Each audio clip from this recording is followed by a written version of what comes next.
ज़िंदगी में रखे हुए हैं, जिससे हम जो गलतियों पे गलतियां करते चले जाते हैं, साथ साथ हमारे गुनाह झड़ते जाते हैं। जैसे दिन में हम कितनी बार इस्तग़फ़ार पढ़ते हैं, जब हम वुज़ू करते हैं तो हमारे गुनाह झड़ते हैं। एक नमाज से दूसरी नमाज के दरमियान में हमारी जो खताएं हमसे होती हैं, अल्लाह ताला उससे दरगुजर फरमाता है। तो अगर हमारा रब हमें एडल्ट्स को, जवान लोगों को माफ़ फरमा देता है, तो वो बच्चा जो कि सीखने के मराहिल में है, एक्सपेरिमेंट कर रहा है, हर वक्त में उसको रहनुमाई चाहिए। हमने कैसे सोच लिया कि हम उसको माफ़ ना करें?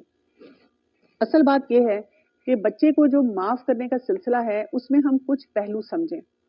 हमारा बच्चा जब भी कोई चीज़ सीखता है, वो कोशिश कर रहा होता है कि सही फैसला करे। अपनी तरफ से वो कभी भी ऐसी बात नहीं करता जिसमें उसको लगे कि उसे डांट पड़ेगी, वो कोई गलत काम करेगा, उससे खुद को नुकसान देगा या किसी और को नुकसान पहुंचाएगा। लेकिन इन तमाम हालात में उसको कुछ रहनुमाई की हमारी तरफ से ज़रूरत होती है। वालिदैन का मसला ये होता है कि हमने क्या किया होता है कि कुछ ऐसे रूल्स, ऐसी बातें अपने जहन में सोची होती हैं कि अगर वो बच्चा नहीं कर पाता तो हम उस पर बहुत सख्ती का रवैया रखते हैं। मसलन अगर आपने अपने जहन से सोच लिया कि बच्चे को इतना खाना खाना चाहिए, बच्चे को इस वक्त में इतनी पढ़ाई करनी चाहिए, बच्चे की ये उम्र हो गई है और क्योंकि मैं बचपन से उसको नमाजें पढ़ा रही हूँ, अब तो उसको ऑटोमेटिकली नमाज पढ़ लेनी चाहिए। जब हमने ऐसी बातें अपने जहन में सोच ली और बच्चा उनके मुताबिक हमारी तवक्कुआत में पूरा ना उतर पाए, तो अब हम गुस्से में आ जाते हैं और हम उसको माफ करने के लिए तैयार नहीं होते। अगर हम ये बात याद रख लें कि पेरेंटिंग का जो अमल होता है, ये एक वन टाइम इवेंट नहीं है कि आपने शामियाने लगाए, आपने खुशियां मनाई, आपने कुछ मुस्कुराहटें बिखेरी और जो काम चाहा वो हो गया। ये एक प्रोसेस है।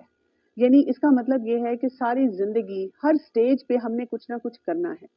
कई दफा माएँ जो हैं वो मुझे आके कहती हैं, हम थक गए हैं, हम कब तक अपने बच्चों को कुछ सिखाएं और कब तक ये बच्चे गलतियां करेंगे और उसके लिए हम परेशान रहते हैं।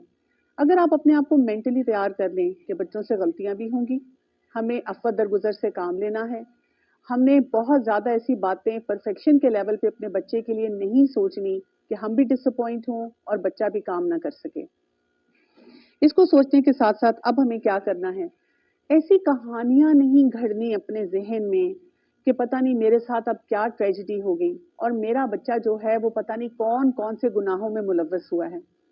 अगर हमें किसी भी स्टेज पे लगे कि हमारे बच्चे से गलती हुई है, तो उसको इस्लाह का तरीका भी सिखाना है, उसको मौका भी देना है और ये भी देखना है कि कौन कौन सी गलतियां हमारी तरफ से जनरेट हो रही हैं। यानी हमने कोई ऐसा फैसला किया जहां रोकना चाहिए था वहां नहीं रोका, जहां नो बोलना चाहिए था वहां नहीं बोला, यस जहां बोलना चाहिए था वहां नहीं बोला, बच्चे को सही एंगल से वो काम नहीं सिखाया, तो जाहिर है कि फिर वो असबाब जो हैं उसकी वजह से नताइज गलत हो सकते हैं।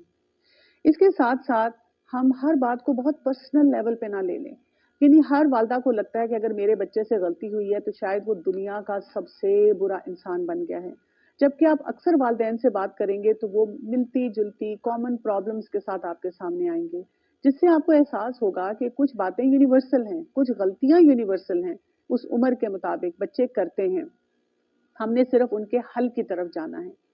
और हर वक्त अपने आप को पास में नहीं रखना, बच्चे ने गलती की और हम उसको बार बार उसको याद दिलाते रहें, बल्कि हमने आगे के लिए फैसला करना है और हर गलती पे सोचना है कि मेरा रिलेशनशिप इंपॉर्टेंट है या इस वक्त गलती की इस्लाह ऐसे करना कि मैं अपने बच्चे को और अपने आप को बिल्कुल तबाह कर दूं।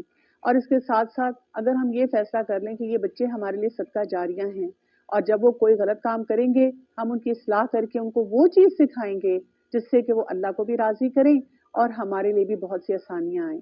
और हाँ, जहां बात हुई है सब्र की, तो अपने अंदर सब्र को बढ़ाना है और उसके लिए इस्तकामत के लिए दुआएं भी बहुत ज्यादा करनी है।